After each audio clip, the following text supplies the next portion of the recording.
నమస్తే, welcome to think Andhra. నేను మీ ప్రియాంకారావు.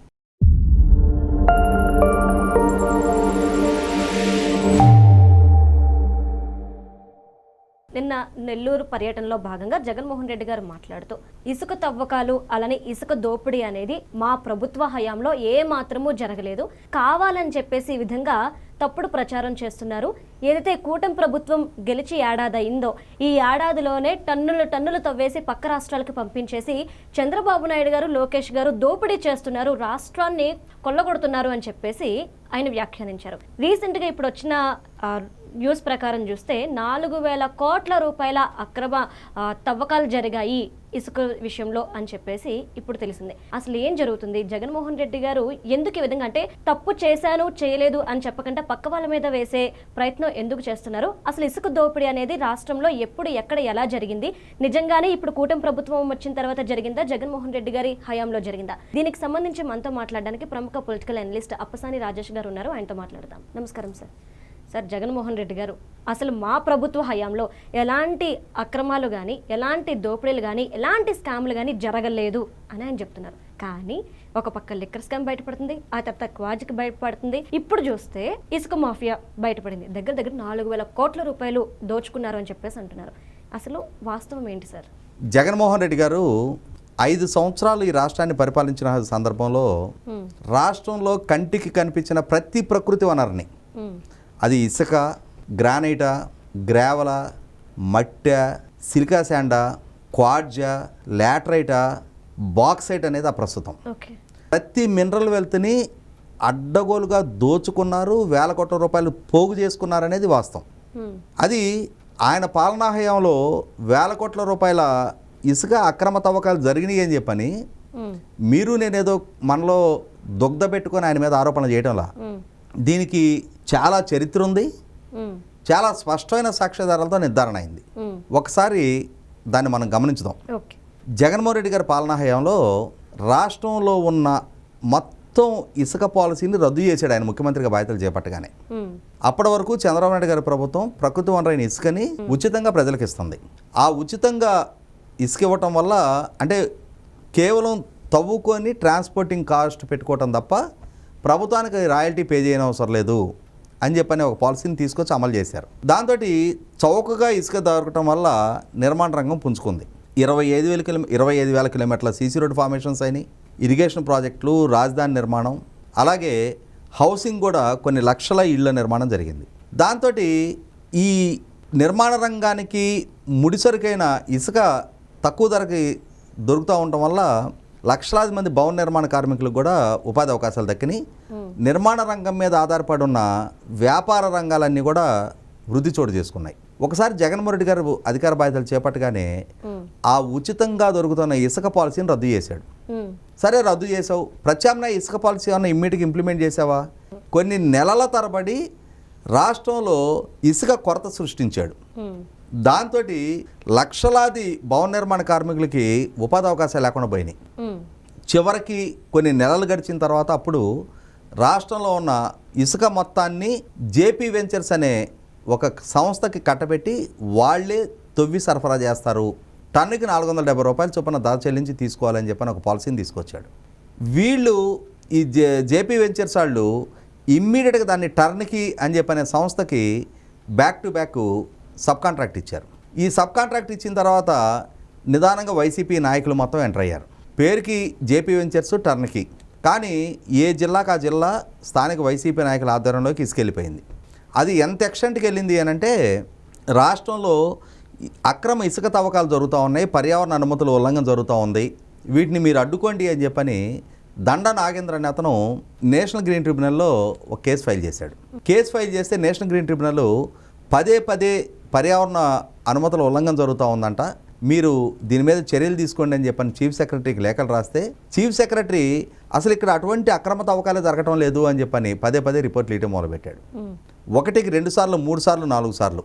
చివరికి ఇష్యూ ఎన్జీటీ సీరియస్గా తీసుకొని పర్యావరణ అనుమతుల ఉల్లంఘన జరుగుతూ ఉంది అని చెప్పని నిర్ధారణ చేసుకొని జేపీ వెంచర్స్ సంస్థకి 100 కోట్ల రూపాయలు పెనాల్టీ వేసింది. పెనాల్టీ వేస్తే దాని మీద జేపీ వెంచర్స్ సుప్రీంకోర్టుకి వెళ్ళింది. సో ఓ పక్క నేషనల్ గ్రీన్ ట్రిబ్యునల్లో విచారణ జరుగుతోంది, జేపీ వెంచర్స్ ఇష్యూని సుప్రీంకోర్టుకి చేర్చింది.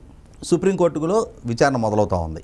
అప్పుడు ఎన్జిటి చీఫ్ సెక్రటరీని మైనింగ్ ఎండీని మీరు ఇక్కడ పర్యావరణ అనుమతుల ఉల్లంఘన జరుగుతుంది అంటున్నారు, అక్రమ తవ్వకాలు జరుగుతున్నాయి అంటున్నారు, మీరు దాని మీద వివరణ ఇవ్వండి అంటే వీళ్ళు ఏం చేశారంటే, అంటే అప్పటికి దండా నాగేంద్ర కేసు విచారించిన తర్వాత రాష్ట్రంలో 146 రీచ్లు కొనసాగుతూ ఉన్నాయి. ఈ 146 రీచుల్లో స్థానిక అవసరాల రీత్యా 40 రీచ్లు మాత్రం అనుమతిస్తున్నాం. ఈ 40 రీచ్లోనే తవ్వకాలు జరగాలి, అది కూడా హెవీ మెషినరీ వాడటానికి వీల్లేదు, మాన్యువల్ లోడింగ్ జరగాలి, మిగిలిన 106 రీచ్లు రద్దు చేస్తున్నామని చెప్పి ఎన్జిటి తీర్పిచ్చింది. అయినా సరే దండా నాగేంద్ర ఏం చేస్తున్నాడు, మీరు 40 రీచ్లే అన్నారు కానీ అక్కడ ఇంకా ఎక్కువ రీచ్లో తవ్వకాలు జరుగుతున్నాయి, మీరు పర్యవేక్షించండి అని చెప్పని మళ్ళీ ఎన్జిటిని అప్రోచ్ అయ్యారు. అప్పుడు ఎన్జిటి ఏం చేసిందంటే రాష్ట్ర ప్రభుత్వాన్ని అడిగింది, మీరేంటి పరిస్థితి అంటే 23 కలెక్టర్లు ఒకే జిరాక్స్ పేపరు ఒకే కంటెంట్ మా జిల్లాల్లో అక్రమ తవ్వకాలు జరగటం లేదు అని చెప్పని ఎవరో డ్రాఫ్ట్ చేసి ఇచ్చిన దాని మీద కలెక్టర్లు సంతకాలు పెట్టి రిపోర్ట్ పంపించారు. అంటే అక్కడ ఒక పక్క దండా నాగేంద్ర ఏమో అక్రమ తవ్వకాలు జరుగుతున్నాయి అంటున్నాడు, వీళ్ళేమో అసలు అటువంటి ఏమి లేవు అంటున్నారు. అప్పుడు ఎన్జిటికి ఒక సంక్లిష్టత ఎదురైంది, అసలు ఏం జరుగుతుంది రాష్ట్రంలో.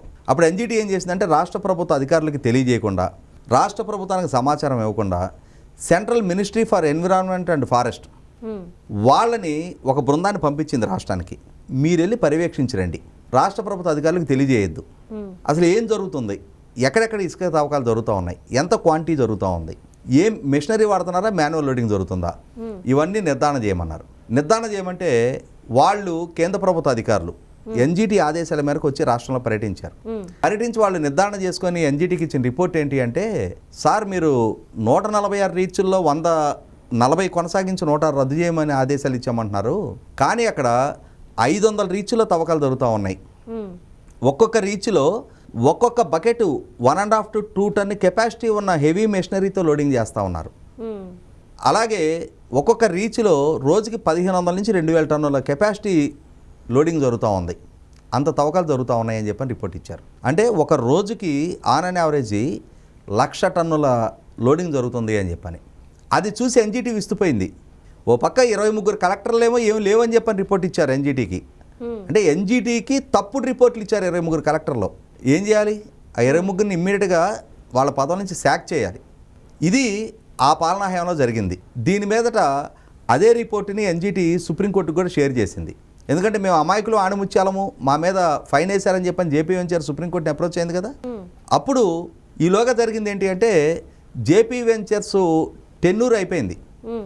అయిపోయినా కూడా జేపీ వెంచర్స్ కాంట్రాక్ట్ పరిధి పూర్తయిపోయినా కూడా వాళ్ళ పేరిట, వాళ్ళ వేబిల్స్ పేరిటే, వాళ్ళ పర్మిట్ల పేరిటే 9 నెలలు తవ్వకాలు జరిగినాయి. అంటే అసలు ఒక ఎక్స్పైర్ అయిపోయిన సంస్థ పేరిట వాళ్ళ జిఎస్టీ నెంబర్ వాడుతూ, అంటే ఏంటి అక్కడ ఫోర్జర్డ్ పర్మిట్లతోటి అనుమతులు లేకుండా ఇష్టరీతిన తవ్వకాలు చేసేసారు. ఎవరు చేశారు? కాంట్రాక్ట్ సంస్థ టెన్నూర్ అయిపోయింది. అప్పుడు జీసీకేసీ అని చెప్పని ఇంకొక సంస్థని అందుబాటులోకి తీసుకొచ్చారు. ఈ సంస్థను అడ్డుపెట్టి మళ్ళీ కొన్నాళ్ళు డ్రామా నడిపించారు. ఇటువంటి సందర్భంలో ఎన్జిటి సుప్రీంకోర్టులో ఉన్న కేసుల విచారణ నేపథ్యంలో అధికార మార్పిడి జరిగిన తర్వాత ఈ ప్రభుత్వాన్ని రిపోర్ట్ ఇవ్వమన్నారు. ఈ అంటే ఎన్నికలకు ముందే సుప్రీంకోర్టు పర్యవేక్షిస్తున్నట్టుగా మీరు రిపోర్ట్లు ఇవ్వండి, సుప్రీంకోర్టే స్వయంగా వచ్చి పర్యవేక్షిస్తున్నట్టు తప్పుడు రిపోర్ట్లు ఇస్తే దానికి బాధ్యులు అవుతారని చెప్పని అధికార వ్యవస్థని కఠినంగా హెచ్చరిస్తూ సుప్రీంకోర్టు రిపోర్ట్ ఇవ్వమని అడిగింది. దాని మీద ఇప్పుడు ఎన్డీఏ కూటమి ప్రభుత్వం అధికారంలోకి వచ్చిన తర్వాత వీళ్ళు శాటిలైట్ ఇమేజెస్ తోటి రాష్ట్ర వ్యాప్తంగా 2019 వీళ్ళు అధికారంలోకి రాకముందు ఉన్న ఇమేజెస్ ఏంటి, అధికారంలోకి వచ్చిన తర్వాత ఉన్న ఇమేజెస్ ఏంటి.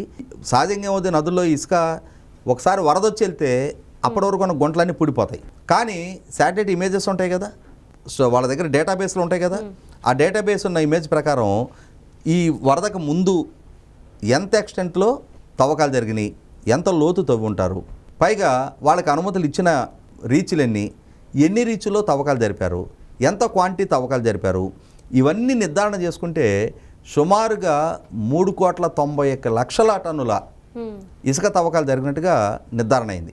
4,000 కోట్ల రూపాయల వరకు దాని వాల్యూ ఉండొచ్చు అని చెప్పని కూడా నిర్ధారణ అవుతూ ఉంది. వీటన్నిటి నేపథ్యంలో ప్రస్తుతానికి 1,21,00,000 టన్నులకు సంబంధించి 1,460 కోట్ల రూపాయలు అసెస్ చేసి ఇవాళ ఎన్జిటికి సుప్రీంకోర్టుకి నివేదిక ఇవ్వడం జరిగింది. అంటే జగన్మోహన్ రెడ్డి పాలనా హయాంలో ఇప్పటి వరకు మనం అక్రమ మద్యం గురించి మాట్లాడుకుంటున్నాం. ఇవాళ కలెక్టర్లతో సహా, మైనింగ్ అధికారులతో సహా ఇంతమందిని ఇన్వాల్వ్ చేసి ఒక ఆర్గనైజ్డ్ నేరంగా వేల కోట్ల రూపాయల ఇసుక దోపిడీకి పాల్పడ్డారు. 100% దీంట్లో ఉన్న వాస్తవాలన్నీ వెల్లడైతే ఇదొక పెద్ద స్కామ్. మళ్ళీ దీని మీద ఒక పెద్ద లోతైన విచారణ జరగాలి. ఇన్ని వేల కోట్ల రూపాయలు ఎవరెవరు జేబుల్లోకి వెళ్ళినాయి, ఎవరెవరు కలగలిసి పంచుకున్నారు, అసలు జేపీ వెంచర్స్ అనే సంస్థ వాళ్ళు ప్రభుత్వానికి చెల్లించింది ఎంత, ప్రభుత్వం వాళ్ళకి ఇచ్చిన వెసులుబాట్లు ఏంటి, వాళ్ళ మాటను అసలు ఎవరెవరు ఈ దోపిడీ చేశారనే లోతైన విచారణ జరగాల్సిన అవసరం ఉంది. జగన్మోహన్ రెడ్డి గారు నేను అమాయకుడిని ఆణిముత్యాన్ని అని చెప్పని ఎంత చెప్పుకునే ప్రయత్నం చేసినా ఆయన పాలనా హయాంలో జరిగిన ఇసుక దోపిడీ ఏంటి అనేది, ఒక ట్రాక్టర్ ఇసుక 2019కి ముందున్న ధర ఏంటి, 2024 వరకు అమలు జరిగిన ధర ఏంటి, అందుబాటులోకి వచ్చిన ధర ఏంటి అనేది ప్రజలకున్న నిర్ధారణ మేరకే జగన్మోహన్ రెడ్డి గారు మొన్నటి ఎన్నికల్లో ప్రజలు ఓడించడం జరిగింది. కాబట్టి జగన్మోహన్ రెడ్డి పాలనా హయాంలో ప్రకృతి వనరులని ఆదాయ వనరులుగా మార్చుకున్నారు, వాళ్ళ సొంత ఆదాయాన్ని పెంచుకోవడానికి వాడుకున్నారు తప్ప రాష్ట్ర అభివృద్ధికి ఏ స్థాయిలో కూడా ఉపయోగపడే విధంగా వ్యవహరించలేదు అనేది వాస్తవం. Okay, right. Thank you so much sir.